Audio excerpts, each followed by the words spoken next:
Kita ke informasi pertama, tim nasional Indonesia kini fokus memperbaiki permainan jelang matchday ke-6 Grup C putaran ketiga kualifikasi Piala Dunia 2026 zona Asia.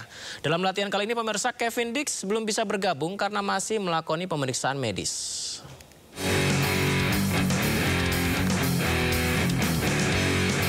Indonesia menggelar latihan perdana menjelang laga melawan Arab Saudi dalam laga ke-6 Grup C putaran ketiga kualifikasi Piala Dunia 2026 zona Asia. Latihan skuad Garuda berlangsung di Stadion Madia Senayan, Jakarta pada Minggu sore. 26 pemain besutan Shin Tae-yong mengikuti sesi latihan. Namun Kevin Dix tidak terlihat karena menjalani pemeriksaan medis akibat cedera lutut yang dialaminya ketika debut melawan Jepang. Rencana perubahan formasi dan strategi akan diterapkan oleh Shin Tae-yong demi misi meraih kemenangan atau 3 poin saat menghadapi Arab Saudi. Poin penuh dibutuhkan timnas Indonesia karena saat ini mereka berada di juru kunci Grup C dengan 3 poin. I think the game against Saudi is a really important game. I think we have to win this game, especially at home. Yes. So yeah, if we win this game, we have 6 points and yeah, we're doing a good job. Di putaran kali ini, Indonesia belum pernah meraih kemenangan.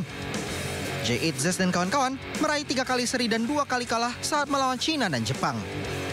Dari Jakarta, tim liputan iNews melaporkan. Sementara itu, timnas Arab Saudi menjajal lapangan Stadion Utama Gelora Bung Karno, Jakarta pada Senin sore tadi. Pemirsa, tim berjuluk The Green Falcon ini terlihat menjalani latihan ringan sebelum laga melawan tim tuan rumah Indonesia besok, 19 November 2024. Timnas Saudi menjalani latihan di bawah pengawasan pelatih terbarunya Hervé Renard, sosok yang menggantikan pelatih sebelumnya Roberto Mancini. Laga besok dipastikan akan sengit mengingat Saudi dan Indonesia belum sekalipun mengantongi 3 poin. Menghadapi Indonesia besok, Saudi siap merebut 3 poin pertama mereka. بكرة إن شاء الله عندنا مباراة مهمة ضد منتخب صعب على ملعب صعب طموحنا عالي رغبتنا في الفوز كبيرة ندرك مدى أهمية هذه المباراة أرجع وأقول المباراة بتكون صعبة بس بإذن الله بنقدم اللي يشفعنا نطلع المباراة ب3 نقاط إن شاء الله. Timnas Indonesia akan kembali melakoni laga kandang berikutnya di putaran ketiga kualifikasi Piala Dunia zona Asia. Kali ini lawan berikutnya adalah Arab Saudi, pemirsa. Bagaimana prediksi formasi antara Indonesia dan Arab Saudi?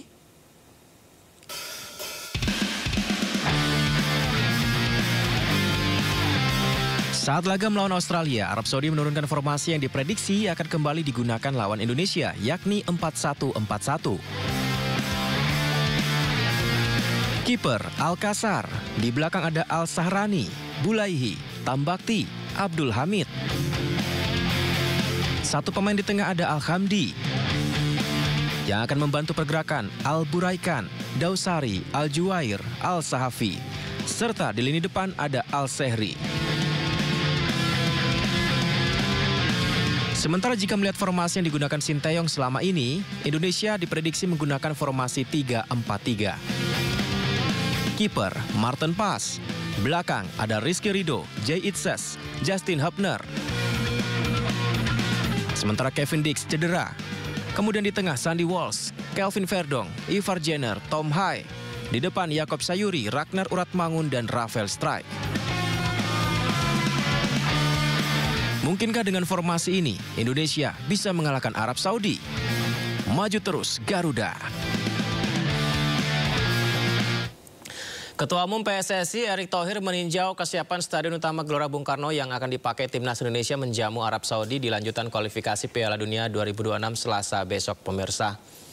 Ya, jelang pertandingan tim nasional Indonesia lawan Arab Saudi, Erick Thohir mengecek kesiapan Stadion Utama Gelora Bung Karno pada Senin sore. Laga ini jadi laga krusial penentu nasib timnas Indonesia. Erick Thohir berharap timnas Indonesia mampu mengalahkan Arab Saudi di pertandingan besok. Kemenangan atas Arab Saudi sangat penting untuk memperbesar peluang Indonesia meraih posisi 3 atau setidaknya 4 Grup C putaran ketiga kualifikasi Piala Dunia zona Asia. Erick Thohir menggambarkan kesiapan mental para pemain timnas jelang laga kontra Saudi.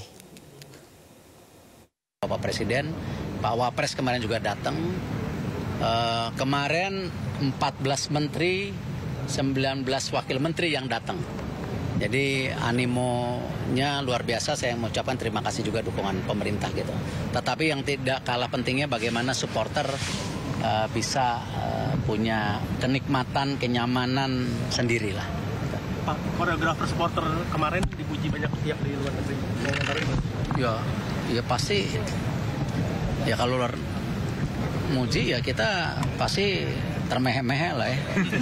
Nah, apalagi ada Godzilla sama Gundalanya bagus. Siapa tahu berikutnya nanti di bulan Maret lebih wah lagi lawan Bahrain. Pak, ya. Izin Pak, bagaimana situasi terakhir tim jelang lawan Arab kemarin Pak? Kemarin malam saya cek kan di latihan, sangat situasi positif. Tapi saya rasakan ada lebih serius. Ya mungkin tekanan dari saya juga ya. Pemirsa, Timnas Indonesia juga berlatih jelang kualifikasi Piala Dunia 2026 zona Asia. Dan untuk mengetahui persiapan Timnas Indonesia lawan Arab Saudi, kami terhubung dengan Jen Cahyani di Stadion Gelora Bung Karno, Senayan, Jakarta. Selamat malam Jen, bagaimana kesiapan kedua tim, termasuk pastinya Indonesia, jelang lawan Arab Saudi besok? Selamat malam Yudi dan juga pemirsa. Baik, tentu saja banyak kesiapan atau persiapan yang sudah dilakukan oleh kedua tim. Sebelumnya kami sudah mendengarkan bersama-sama konferensi pers dari Timnas Arab Saudi dan juga dari Timnas Indonesia. Dan tadi kami juga sudah melihat bagaimana sesi latihan Timnas Arab Saudi. Dan sesaat lagi kita akan bersama-sama menyaksikan bagaimana sesi latihan yang akan dilangsungkan oleh Timnas Indonesia di Stadion Utama Gelora Bung Karno. Dan tadi kalau kita dengarkan dari konferensi pers yang dilakukan oleh Timnas Indonesia, ini mereka sangat berharap sekali untuk pertandingan besok melawan Arab Saudi dapat membawa poin atau mencetak gol lebih dan membawa kemenangan untuk meningkatkan posisi Indonesia di grup C untuk kualifikasi Piala Dunia 2026. Dan tentu saja ini membutuhkan dukungan dari berbagai pihak, salah satunya supporter Indonesia, di mana ini pertandingan dilangsungkan di Indonesia di Stadion Utama Gelora Bung Karno. Tentu saja akan ada banyak supporter dan support dari masyarakat dan juga dari supporter yang datang tentu saja akan meningkatkan semangat dari Timnas Indonesia sendiri. Dan kami di sini juga melihat bagaimana semangat supporter Timnas Indonesia yang di sini kami sudah menemukan juga salah satu supporter Timnas yang datang di H-1 pertandingan ya, Yudi dan juga pemirsa. Langsung saja kita berbincang. Halo Kak, namanya siapa Kak? Halo, nama aku Eci. Oke, Kak Eci, ini H-1 pertandingan, Kak Eci datang ke GBK, ini mau ngapain aja sih Kak? Oke, aku kesini mau survei sih Mbak, mau survei aku besok di zona mana nih gitu nontonnya, terus sama beli merchandise di Garuda Store sih paling gitu. Oke, beli merchandise dan juga survei tempat ya Kak. Nah, untuk kemarin pertandingan sebelumnya Kak Eci nonton juga nggak nih? Iya betul, aku kemarin Indonesia Jepang aku nonton. Berarti sangat excited juga ya? Banget. Nah, untuk prediksi skor sendiri Kak, besok pertandingan melawan Arab Saudi, berapa menurut Kak Eci? Bismillah ya, semoga Indonesia 2-1 ngelawan Arab Saudi. Indonesia menang dong tentunya. Semoga Indonesia menang. Amin. Tapi untuk harapannya sendiri untuk Timnas Indonesia nih setelah kemarin kalah sama Jepang, itu gimana harapannya? Harapannya mainnya lebih bagus lagi, dari segi teknik, dari segi semuanya, semoga bisa memaksimalkan dari yang sudah di coachingin sama STY gitu. Jadi ya aku berharap sebagai supporter Timnas tentunya sangat sangat gembira lah kalau misalnya Timnas itu juara sih. Wah, nggak sabar. Terima kasih banyak Kak, semoga doa-doanya tersampaikan juga dan selamat menonton besok ya Kak ya. Terima kasih banyak Kak. Nah itu dia Yudi dan juga pemirsa, semangat supporter Timnas Indonesia yang belum sampai pertandingan tapi sudah datang untuk membeli merchandise dan survei tempat dan lain-lain. Dan ini menjadi salah satu bentuk semangat supporter Indonesia yang sangat dibutuhkan oleh Timnas Indonesia itu sendiri. Dan juga tadi sudah disampaikan juga oleh Coach Shin Tae-yong, bagaimana dukungan dari masyarakat, dari supporter ini juga sangat penting untuk menuju kemenangan Indonesia pada esok hari melawan Timnas Arab Saudi. Sesaat lagi kita akan melihat sesi latihan Timnas Indonesia di dalam lapangan Stadion Utama Gelora Bung Karno. Sementara itu Yudi. Baik, terima kasih Jen atas informasi yang disampaikan dari Gelora Bung Karno, Senayan, Jakarta. Kami tunggu ya Jen informasi selengkapnya setelah para pemain Timnas melakukan latihan mereka di Stadion GBK. Selamat bertugas kembali. Ya, menanggapi belum diturunkannya Eliano Reinders saat timnas melawan Jepang kemarin, Ketua Umum PSSI Erick Thohir menjelaskan PSSI menegaskan keputusan tersebut adalah hak dari pelatih timnas. Ya pasti, ya kalau muji ya kita pasti termeh-meh lah ya. Nah, apalagi ada Godzilla sama Gundalanya bagus. Siapa tahu berikutnya nanti di bulan Maret lebih wah lagi lawan Bahrain. Pak, ya. Izin Pak, bagaimana situasi terakhir tim jelang lawan Arab kemarin Pak? Kemarin malam saya cek kan di latihan.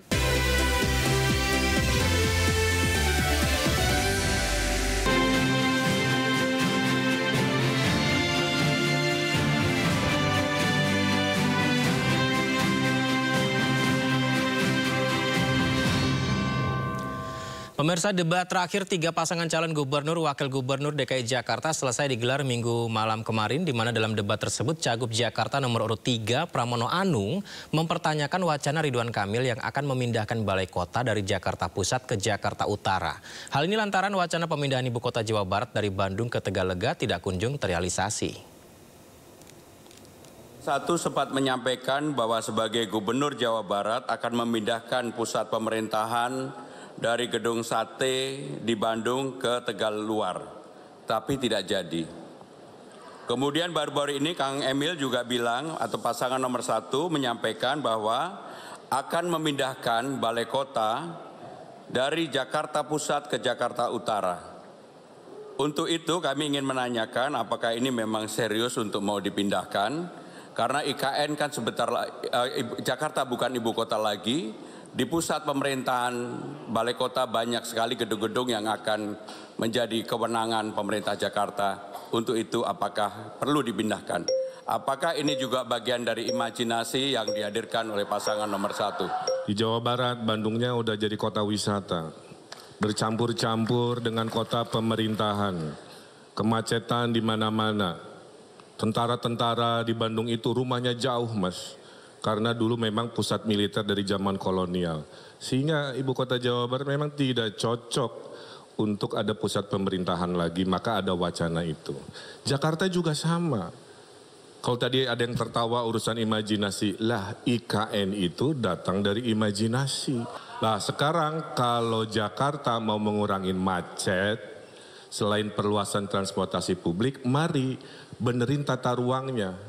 Salah satunya adalah pusat kantor pemerintahan dikurangi dari pusat. Tentu ini harus didialogkan kepada stakeholder di Jakarta. Jadi IKN adalah imajinasi, wacana ini juga imajinasi, realitanya kita diskusikan. Mohon maaf. Sementara Cagup Jakarta nomor urut 2 Dharma Pongrekun mempertanyakan kenapa teras Ciamplas di Bandung yang dibangun Ridwan Kamil saat ini mati suri setelah diterpa pandemi. Dharma juga kembali menyinggung pandemi COVID, deflasi dan inflasi yang merupakan desain pihak-pihak tertentu. Kita ketahui bersama Bapak punya ikon di Bandung adalah teras Ciamplas dengan proyeknya. Betul Pak ya? Nah, ternyata apa yang Bapak sudah imajinasikan, ya, imajinasi Bapak realisasikan, ternyata setelah pandemi COVID lagi, itu mati suri Pak. Dan para pedagang menjadi malas untuk meneruskan, bahkan mereka sekarang berdagang di trotoar atau di emper-emper. Karena apa? Karena sepi tempatnya. Pak Dharma punya rumah, terus Pak Dharma pindah oleh pemilik baru, rumahnya nggak diurus. Terus orang-orang bilang, oh ini salah Pak Dharma, rumahnya jadi hancur. Kan nggak begitu. Karena pengganti saya tidak melanjutkan, tidak mempromosikan, sehingga terjadilah apa yang tadi disebutkan. Beda halnya kalau kami membangun, terus gagalnya kami masih saat memimpin. Nah itu kan bisa didebatkan. Tapi kalau mempertanyakan masa lalu, padahal ada pengganti yang seharusnya melanjutkan, memelihara, memuliakan PKL, ya itulah kira-kira jawabannya.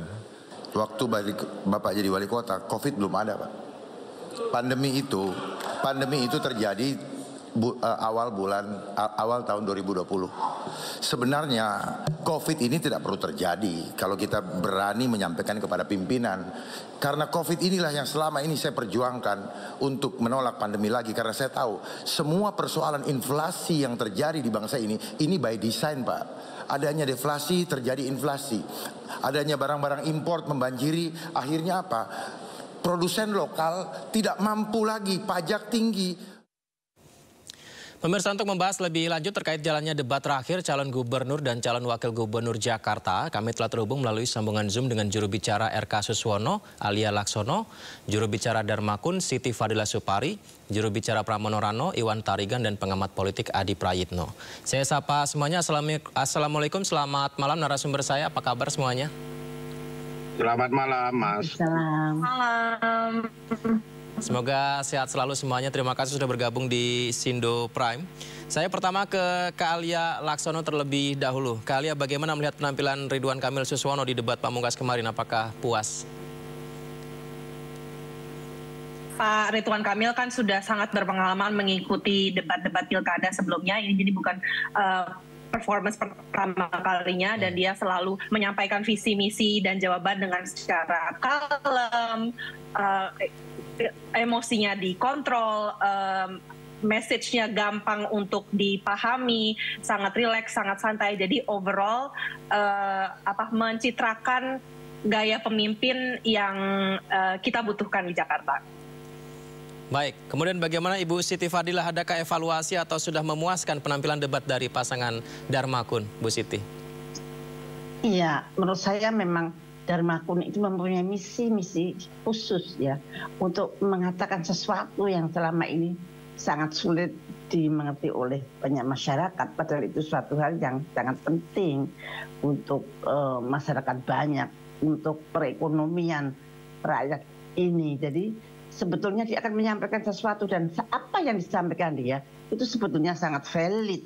Karena dia kan sebetulnya tadinya kan seorang intelijen. Jadi apa yang disampaikan itu sebenarnya A1. Yang kadang-kadang orang mungkin ada yang kurang mengerti atau belum mengerti. Tapi sebetulnya yang disampaikan adalah suatu kebenaran begitu. Baik, menarik sekali.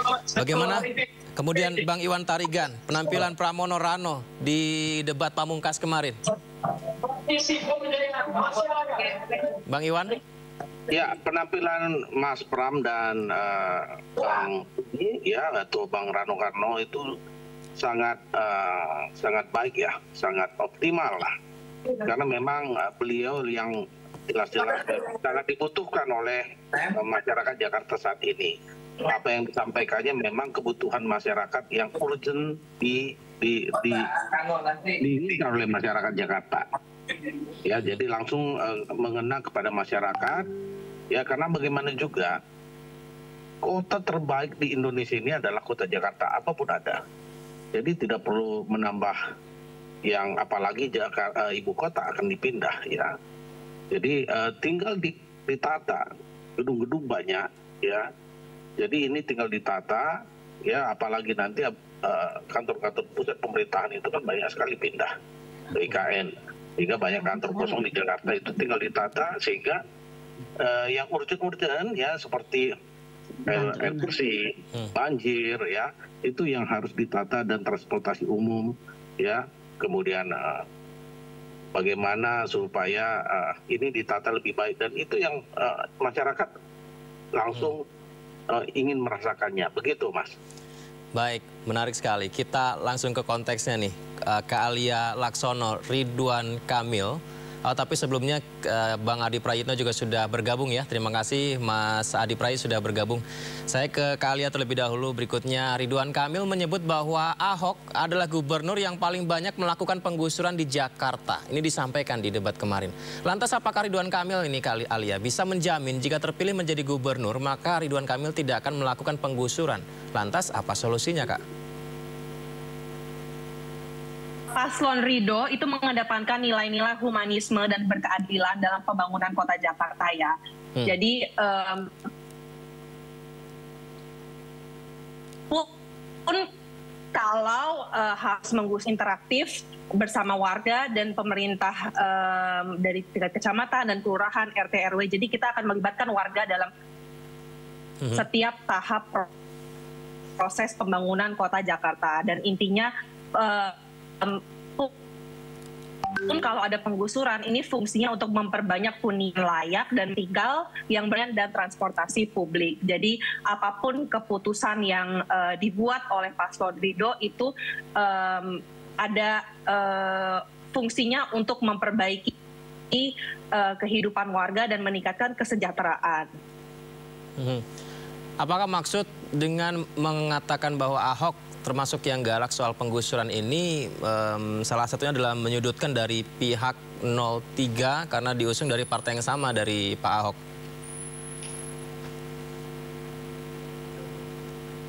Kita tidak ada namanya menyerang atau menyudutkan paslon lain ya, karena semua paslon pasti punya keunggulannya masing-masing.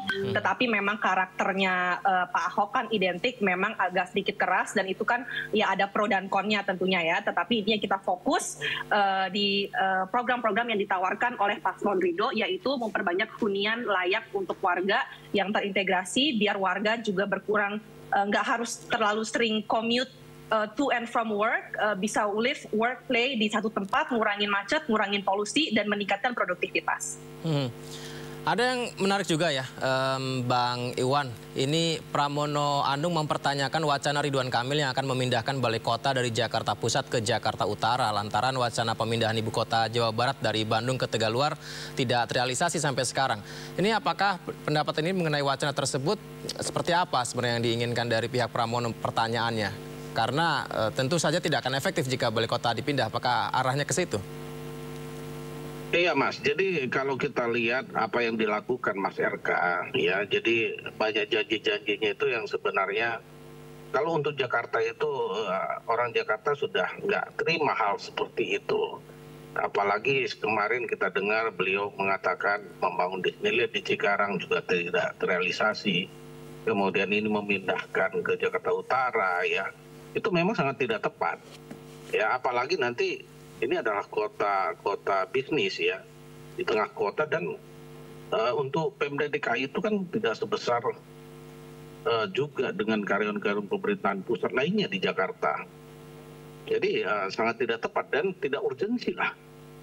Masyarakat itu merasa ini nggak penting gitu loh gitu. Yang penting itu kamu selesaikan banjir kami gitu, kemiskinan ya. Penataan kota, itu yang paling penting. Karena memang Jakarta ini bukan tata kota, tapi menata kota. Karena kotanya sudah jadi, tidak ditata, bukan kota baru. Tinggal bagaimana ditata, supaya masyarakat itu betul-betul merasakan seperti air bersih, paling gampang. Itu baru 42% dinikmatin oleh masyarakat Jakarta. Dan 47% dari 42% itu bocor. Ya, makanya kita kejar dalam 5 tahun itu harus 100% masyarakat itu menerima air bersih. Supaya apa? Supaya masyarakat tidak mengambil air tanah. Kalau semuanya masyarakat Jakarta yang 42%, ya berarti ada berapa persen itu? Sekitar 58% itu ambil air tanah. Air tanah itu akan semakin lama, tanah Jakarta itu akan semakin turun seperti itu. Menjaganya seperti apa? Kita harus menyiapkan air bersih. Itu saja yang dirasakan masyarakat Jakarta itu udah maksimal begitu ya. Salah satunya ya, yang dasar-dasar aja, nggak banjir, transportasinya sudah bagus, kemudian polusi udaranya itu terjaga ya. Itu benar-benar sudah terasa buat masyarakat Jakarta. Coba bayangkan, itu membangun ibu kota lagi. Ya, bukan membangun ibu kota, memindahkan kota itu udah butuh waktu lagi berapa tahun, ya. Artinya pemerintah jadi nggak kerja. Lebih baik fokus pada yang benar-benar dirasakan oleh masyarakat. Ya, coba tanah tinggi, rumah-rumah susun itu banyak airnya yang hanya datang sekali dalam satu hari. Itu kalau 24 jam kan benar-benar rakyat merasakan itu, yang makanya nanti Mas Pram itu tidak mulu-mulu. Tidak berimajinasi terlalu terlalu jauh ya. Baik. Tapi yang langsung saja itu diselesaikan sudah luar biasa. Ada masyarakat satu juga yang sangat puas di highlight Bang Iwan, selain mengenai pemindahan balai kota ya, Pasangan Darmakun juga ini menarik mengkritisi mengenai teras Ciamplas di Bandung yang menjadi program RK saat menjadi wali kota Bandung. Ini seperti apa Bu Siti Fadilah? Apa yang arahnya kemana ketika paslon Darmakun ini mempertanyakan hal tersebut, Bu Siti Fadilah? Ya itu ke arah, mungkin ya maksudnya adalah ke arah konsistensi sebagai seorang gubernur. Pada waktu itu dia mempunyai perencanaan begitu, ternyata karena ada COVID kemudian toh mangkrak atau kemudian mati suri, kata Pak Darmakun. Nah nanti jangan-jangan imajinasinya Pak RK itu di Jakarta juga seperti itu gitu. Jadi itu suatu pertanyaan dari Pak Darmakun. Jadi menurut saya sebetulnya yang paling penting seorang gubernur itu adalah manusianya. Jadi orangnya, apakah orang itu bisa dipercaya, apakah orang itu konsisten apa tidak, apakah orang itu riwayatnya dulu seperti apa. Kalau dilihat dari tiga calon inilah, saya kan pendukungnya Pak Darmakun. Saya mengatakan bahwa dia satu-satunya calon yang namanya sangat bersih. Belum tercemar oleh apapun juga, apakah di pengadilan, apakah di judul atau judi online dan sebagainya, di kabar-kabar itu sangat bersih yang namanya Pak Darmakun, maupun Pak Dharma maupun Pak Kunwardana. Jadi mudah-mudahan masyarakat Jakarta memperhatikan itu. Semuluk-muluknya, sebagus-bagusnya rencana, tapi kalau gubernur itu tidak bisa berdaulat penuh, itu menurut saya nanti juga akan terjadi suatu hal yang tidak optimal atau tidak maksimal, karena kalau petugas partai semua yang disponsori oleh partai, pasti partai tidak akan tinggal diam dan pasti ada pengaruhnya, cawe-cawenya. Nah itulah yang bedanya dengan calon independen. Calon independen itu betul-betul merdeka dan mempunyai suatu kedaulatannya penuh, sehingga akan bisa mengekspresikan atau mewujudkan apa yang dia ekspresikan pada waktu kampanye. Baik. Semua itu sebetulnya sangat genuine dari pemikiran-pemikiran beliau sendiri. Menarik tuh. Baik, saya ingin sebelum nanti saya minta tanggapan dari Kak Alia ya mengenai apa yang disampaikan Pramono, Rano dan Darmakun. Tapi Mas Adi Pray, kalau kita lihat dari gaya tiga paslon cagup-cawagup di debat pamungkas Pilkada Jakarta kemarin, Mas Adi Pray, kira-kira siapa nih Mas Adi Pray yang menguasai panggung, Mas Adi? Ya, kalau mau kita tracking satu persatu, overall saya kira semua kandidat itu sudah berada dalam performa terbaiknya. Nomor 1, nomor 2, dan nomor 3, saya kira gagasan-gagasannya itu sebenarnya sudah sering kita dengar ya, baik dalam doorstop ataupun dalam setiap kunjungan yang mereka lakukan. Tapi memang yang menarik semalam itu terjadi perang terbuka antara kubu 1 dan kubu 3, itu tidak bisa dibantah. Diawali dengan Mas Pram yang kemudian mengkritik soal bagaimana rencana Ridwan Kamil yang mencoba untuk memindahkan balai kota misalnya ke Jakarta Utara, yang itu dia khawatirkan hanya sebatas imajinasi. Kan itu yang kemudian memantik satu perdebatan saling serang dan saling kritik sih sebenarnya, termasuk menyampaikan gagasan-gagasan. Nah, kan kemudian Ridwan Kamil juga membalas hal yang serupa. Ridwan Kamil justru mengkritik misalnya soal positioning politik PDIP yang beberapa waktu yang lalu cukup agresif ya, dianggap sebagai partai politik yang terdepan memberikan tantangan keras kepada Ahok gitu ya. Maksud saya kepada Anies Baswedan, dan bahkan Pak Ridwan Kamil juga akan menyampaikan sikap politik PDIP yang berbeda secara diametral dengan Anies Baswedan. Ini tentu untuk mengantisipasi sebenarnya belakangan ini ketika ada klaim anak Abah juga menangan dari Pramono dan Rano.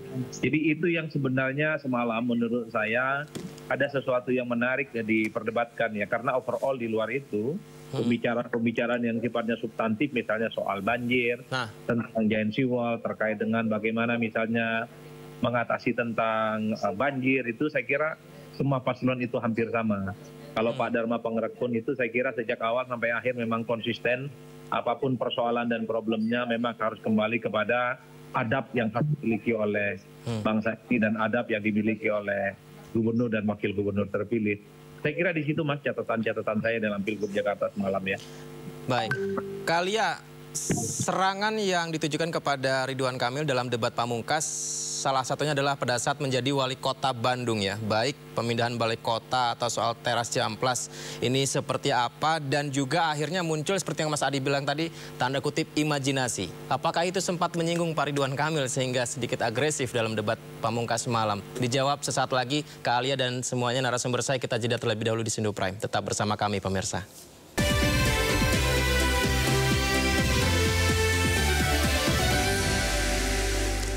Terima kasih masih bersama kami pemirsa di Sindo Prime. Kembali kita ke dialog kita pada malam hari ini. Kak Alia, ini menarik bagaimana ketika debat pamungkas kemarin serangan ditujukan kepada Ridwan Kamil saat ia menjabat sebagai wali kota Bandung. Apakah Pak Ridwan Kamil sempat kepancing dengan serangan yang akhirnya ada istilah imajinasi itu, Kak Alia?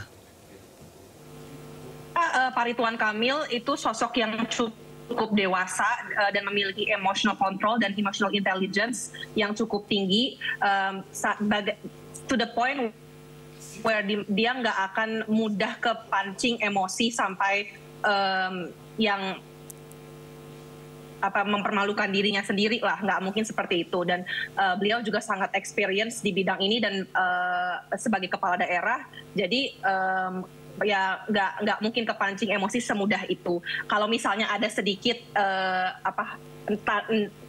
nadanya sedikit lebih tinggi dari biasanya, ya wajar aja, namanya lagi adrenalin performance debat gitu. Saya rasa itu wajar aja. Tetapi overall beliau masih remain calm, mudah untuk dipahami poin-poinnya, dan masih relax enough untuk kita pahami lah omongannya. Kak Alia nih, mumpung ada Kak Alia, karena banyak yang ingin bertanya sebenarnya, mungkin sekaligus bisa dijelaskan kembali. Ridwan Kamil yang ingin memindahkan balai kota ke Jakarta Utara, ini urgensinya seperti apa sebenarnya Kak Alia? Ya, jadi intinya bukannya Pak Ridwan Kamil besok jadi gubernur langsung dipindahin, nggak seperti itu. Ini kan masih wacana, ya masih suatu ide yang memang butuh kajian lagi dan penelitian lagi. Tetapi dasar dari idenya ini adalah ekspertisnya Pak Ridwan Kamil, yaitu di penataan kota, urban planning, urban design, dan arsitektur. Beliau intinya mau mengintegrasikan fungsi-fungsi pemerintahan di satu kawasan buat meningkatkan efisiensi dan pemerataan pembangunan kota. Biar nggak semua kegiatan dipusat di Jakarta Pusat, tapi salah satu opsinya bisa di daerah kawasan Kemayoran, Jakarta Utara. Karena saya sebagai DPRD DKI aja udah ngerasa agak sedikit kewalahan kalau warga ada aduan ke saya dan harus buat pendidikan ngadu ke sini, buat Dukcapil ngadu ke sini, buat apa ngadu. Jadi kayak agak sedikit riweh gitu kalau fungsi-fungsi pemerintah disebar seluruh Jakarta. Jadi inti dari ide ini yang masih wacana dan masih butuh riset, masih butuh kajian, itu buat meningkatkan efisiensi dan pemerataan, efisiensi berjalannya birokrasi Pemprov DKI dan juga pemerataan pembangunan kota. Baik, Bang Iwan tadi kan itu adalah penjelasan dan juga alasan mengenai mengapa harus dipindahkan balai kota. Apakah dari pihak Pramono Rano mempertimbangkannya juga? Ya, sama sekali tidak. Tidak. Karena itu tidak urgensi. Salah satunya memang begini, kita sekarang sudah banyak yang online dan kita juga akan berfokus kepada memberdayakan kecamatan-kecamatan, kelurahan yang selama ini hanya umpamanya seperti KJP harus ke Jakarta Timur gitu, itu tidak perlu lagi nantinya. Kita berdayakan semua itu KJP, KJM, kecamatan-kecamatan itu kelurahan kita punya, ya, daripada nganggur, ya, itu lebih baik semuanya masyarakat ke kelurahannya, ke kecamatannya kan dekat. Jadi jangan mudah sekali itu membuat hal-hal baru lagi, terus hal-hal baru. Sedangkan yang lama itu pun nggak maksimal. Jadi lebih baik ya masyarakat kita itu sudah melihat cukuplah yang ini, apalagi Jakarta. Mana kota yang lebih baik di Indonesia selain Jakarta? Semuanya ada di Jakarta. Jadi itu tinggal dikelola dengan baik, ya. Yang belum sempurna disempurnakan. Seperti JIS itu kan sudah sangat bagus sekali. Saya nonton bola sampai ke Barcelona aja itu lebih bagus JIS itu. Tinggal bagaimana apanya yang kurang. Seperti umpamanya angkutan massalnya ya diintegrasikan. Busway, LRT, MRT sampai di sana sehingga lebih dekat. Jadi itu yang harus diajarkan kepada pemimpin kita. Bagaimana memaksimalkan yang ada, ya. Seperti gubernur-gubernur sebelumnya itu kan semuanya bagus, ya. Bagaimana Bang Yos membuat busway itu terobosan, tinggal disempurnakan. Tadi yang 10 menit jadi 3 menit kita perbanyak gitu. Jadi ketika Mas Anies buat sumur resapan, ya, itu bukannya tanpa pemikiran. Itu banyak kota juga dilakukan di seluruh dunia, ya. Itu sebenarnya kan simpel itu ruangan terbuka tidak ada, berarti kita harus membuat sumur resapannya, kan begitu. Artinya itu yang harus disempurnakan, tidak harus membuat hal-hal baru lagi yang membutuhkan biaya dan tidak mengena ke masyarakat, ya. Nah, urgensi masyarakat itu begini, Mas. Pemimpin itu hadir, intinya kan harus menyelesaikan masalah yang ada. Jangan buat masalah lagi gitu loh. Baik, kami dapat poinnya. Itu yang perlu dipikir masyarakat, itu pemimpin itu datang untuk menyelesaikan masalah warga. Bukan buat masalah baru lagi gitu ya. Itu intinya. Jadi Mas Pram dan Bang Dul itu menyelesaikan masalah-masalah yang paling urgent. Baik. Sayang sekali waktu kita terbatas. Saya berikutnya ke Bu Siti Fadilah. Bu Siti Fadilah, ada juga yang menarik disampaikan Paslon Darmakun ini adalah akan membuat air hujan bisa diminum oleh warga. Nah, ini juga perlu sekali penjelasannya seperti apa, karena warga Jakarta sangat penasaran dengan hal ini, Bu Siti Fadilah. Ya, jadi Darmakun itu akan membuat satu kayak pipi monyet. Pipi monyet itu ada satu bendungan-bendungan kecil yang akan menadah air hujan, dan kemudian air hujan itu diproses untuk menjadi air minum. Maksudnya air hujan itu tidak terbuang begitu saja. Jadi itu diolah kembali untuk menjadi air minum. Saya sangat setuju tuh dengan Pak Iwan Tarigan tadi ya. Masalah rakyat itu masih banyak banget. Masalah masyarakat yang kelaparan masih banyak, yang tidak bisa sekolah masih banyak, yang PHK masih abrek-abrek, kurang pekerjaan masih abrek-abrek. Kalau kita memikirkan memindahkan kantor wali kota, itu suatu hal yang menurut saya cukup sangat menyita suatu energi yang luar biasa. Jadi lebih baik untuk memikirkan misalkan penyediaan air bersih.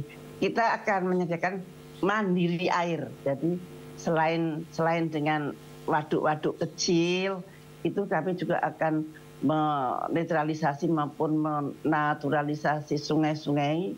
Dan kemudian kita juga ada ekonomi sampah, sehingga sampah itu kita tidak cuma ayo bersihkan sampah, tapi sampah itu menjadi uang atau menjadi beras.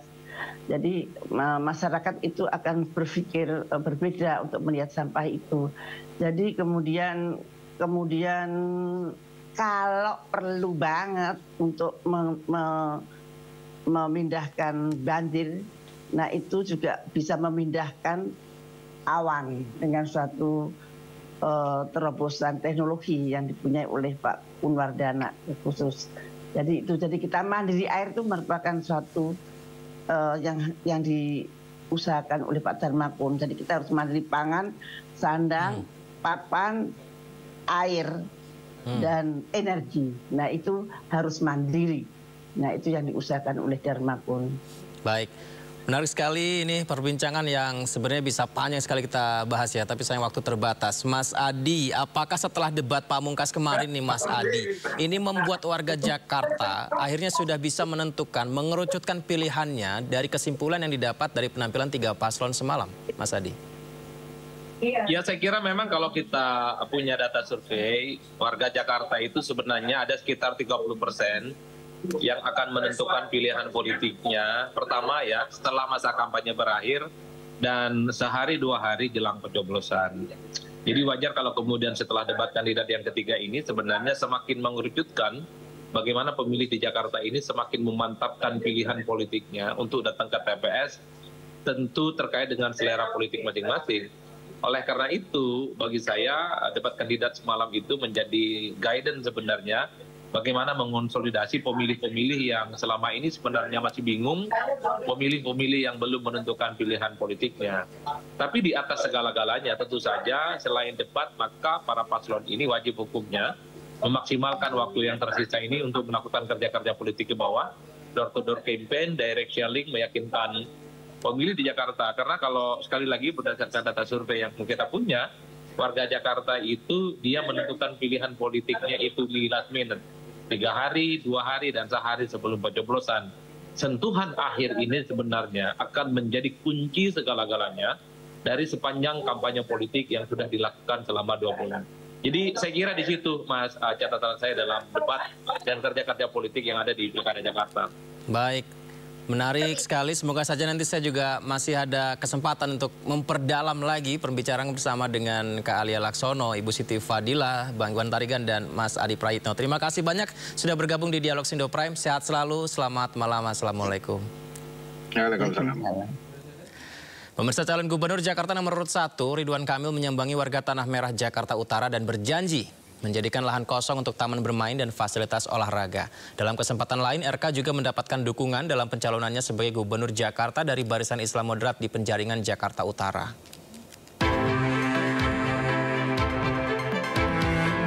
Kedatangan calon gubernur Jakarta Ridwan Kamil ke kawasan Tanah Merah, Rawabadak Selatan, Jakarta Utara disambut antusias warga. Dalam belusukannya ini, RK banyak menyerap aspirasi dan keluhan sekaligus mensosialisasikan program kerjanya jika terpilih menjadi gubernur Jakarta. Mantan gubernur Jawa Barat ini berkomitmen akan membangun dan menjadikan lahan kosong sebagai taman bermain dan fasilitas olahraga. Ya, tapi poinnya mereka kan punya curhatan juga. Kampung, Pak. Jangan kampung ini nyaman hanya buat orang dewasa. Anak kecil harus diperhatikan. Betul, harus. Nah, salah satunya saya tanya mau nggak punya taman bermain? Oh mau gitu kan. Nah ini tanahnya coba. Saya dalam imajinasi arsitektur saya udah saya gambar dalam 5 menit lah ya. Ternyata mereka butuh sekolah, kayaknya cukup ya. Mereka butuh nanti taman olahraga. Usai belusukan ke kawasan Tanah Merah, mantan wali kota Bandung ini juga menghadiri deklarasi dukungan Barisan Islam Moderat atau BIMA terhadap pencalonannya sebagai gubernur Jakarta. Dengan adanya tambahan dukungan ini akan semakin memuluskan jalan pasangan Ridho untuk memenangkan kontestasi Pilkada Jakarta mendatang. Tim Liputan, iNews melaporkan. Usai debat pasangan calon gubernur dan wakil gubernur Jakarta nomor urut 3, Pramono Anung Rano Karno menyampaikan akan menggelar kampanye akbar kedua pada 23 November 2024. Kampanye akbar perdana paslon ini sebelumnya sudah digelar pada awal bulan ini.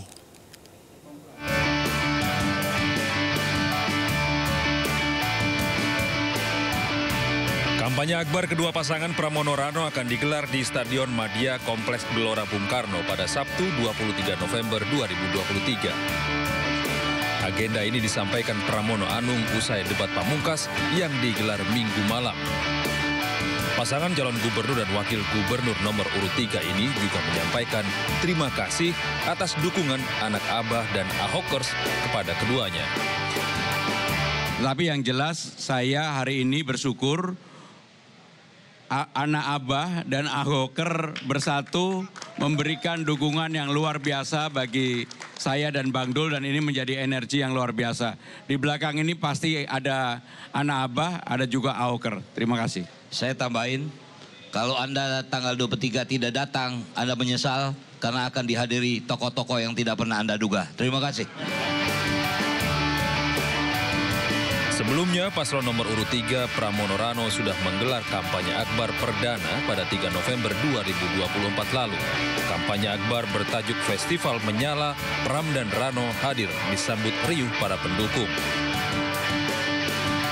Acara juga dimeriahkan sejumlah artis ternama tanah air, diantaranya Anang Hermansyah, Once Mekel, Happy Asmara, hingga Ben Jamrud. Tim Liputan iNews melaporkan.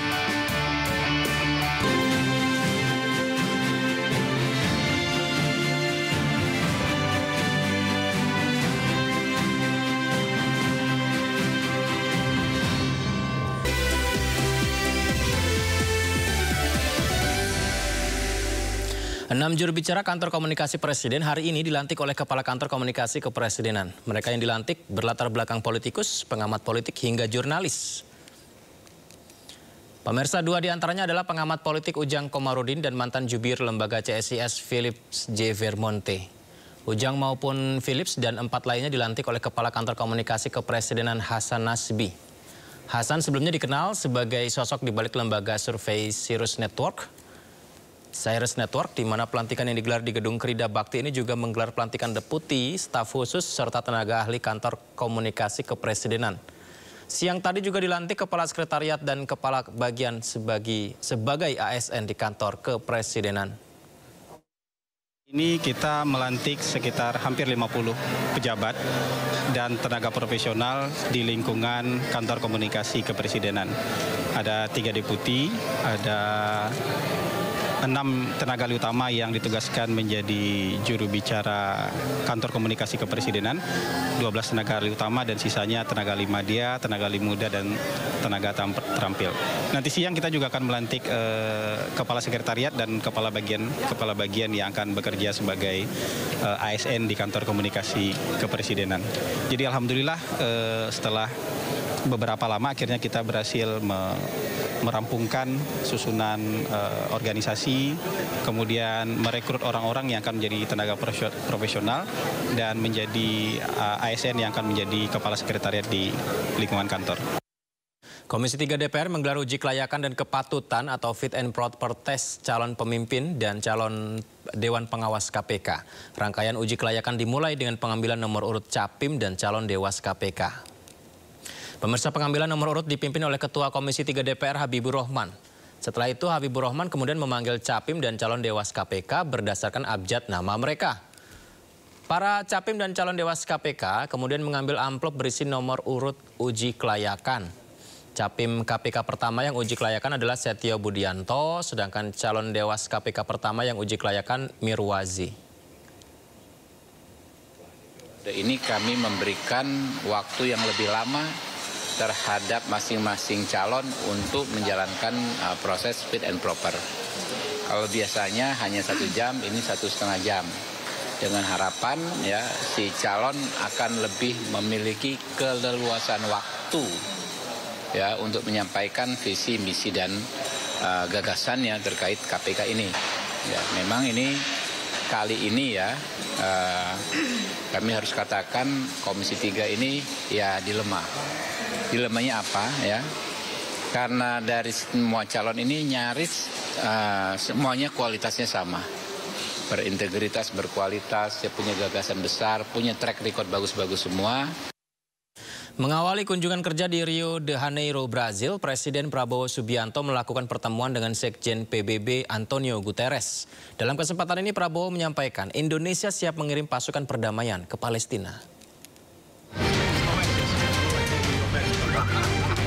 Di sela kunjungan untuk menghadiri KTT G20 di Brazil, Presiden RI Prabowo Subianto melakukan pertemuan dengan Sekjen PBB Antonio Guterres pada Minggu waktu setempat.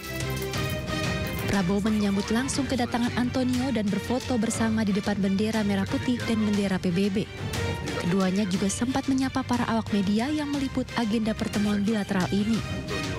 Pada pertemuan ini Prabowo menyatakan komitmen sepenuhnya untuk mendukung seluruh upaya PBB dalam berbagai isu global seperti isu ketahanan pangan, kemiskinan, isu pelanggaran hak asasi manusia, dan hukum internasional khususnya di Palestina.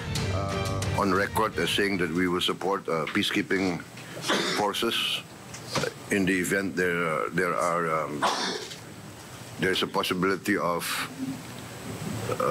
ceasefire and the need for internationally mandated peacekeeping forces. We are ready to provide the forces. Sekjen PBB dalam pertemuan ini menyatakan bahwa Indonesia dianggap sebagai negara yang berhasil memainkan peran penting dalam konferensi tingkat tinggi atau KTT guna mempersiapkan reformasi masa depan. Indonesia, that is emerging as an extremely important international partner, is for us vital in our efforts to bring more justice, more equity, and more capacity of the international system to support developing countries that still are the victims of an unjust, unfair, and outdated system. Terkait isu Palestina, Sekjen PBB sepakat dengan Indonesia untuk pembentukan negara dan penentuan secara mandiri akan kemerdekaan rakyat Palestina. Tim Liputan iNews melaporkan.